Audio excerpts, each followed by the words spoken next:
It's you. Come closer, won't you? When you reach a certain age, it's a comfort to reflect on old memories.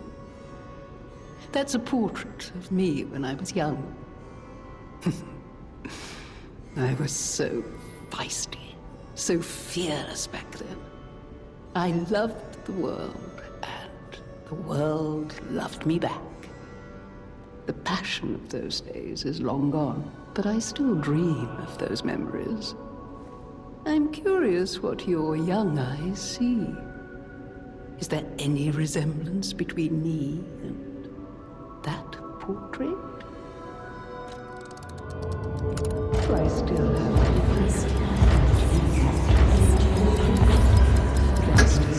No. It seems Geppetto even taught you good manners. Yes, those beautiful memories are still vivid in my mind.